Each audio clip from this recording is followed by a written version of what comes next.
First of all, I will explain substantive law. Substantive law is the statutory or written laws that govern rights and obligations of those who are subject to it or who are within its jurisdiction. It defines crimes and punishments as well as civil rights and responsibilities. It is the law which defines rights and liabilities. In substantive law, if any wrong is done by an individual, group, organization, or state, substantive law is the one which makes the offender liable to the other. Therefore, it defines the legal relationship of people with one another or between them and the state also. Substantive law defines civil rights and responsibilities in civil law as well as criminal law. So, substantive law refers to all categories of public and private law, including the law of contracts, real property, torts, and criminal law.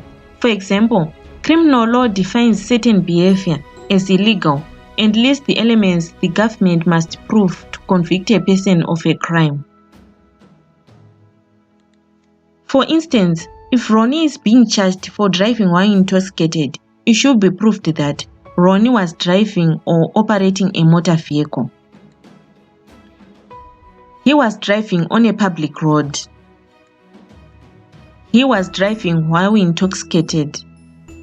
And that he has prior convictions, if any, for driving while intoxicated. Substantive law is very important in our society. The function of substantive law is to define, create legal rights and status, and impose legal duties on the state. Then, under procedural law, it is recognized and appreciated that the legal systems cannot do whatever they please when cases are brought before them. In order to ensure that laws are enforced fairly, there are certain rules and procedures that must be enforced when a court hears any case, whether civil or criminal. These sets of laws and procedures are known as the procedural law.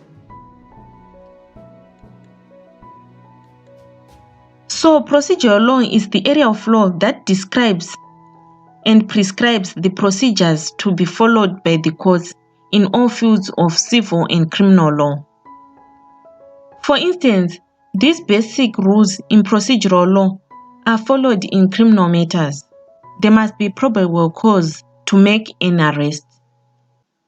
The probable cause are the facts and circumstances leading to the belief that an accused person has committed a crime. So, facts and circumstances must be available for the arrest to be made. A prosecutor must file charges specifying what the individual is accused of. The defendant must be arraigned on those charges.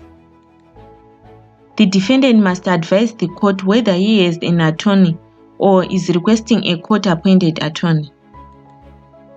Bail must be set, or in some cases denied for good cause.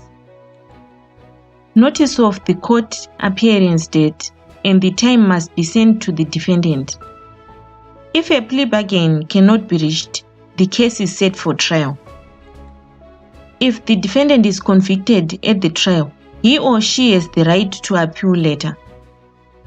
So, why is procedural law important? Procedural law ensures that there is a fair and consistent application of processes to all cases that come before a court.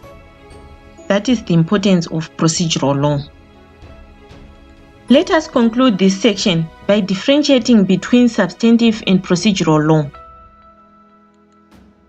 Substantive law defines the rights and duties, while the procedural law provides the mechanism for enforcing the rights and duties.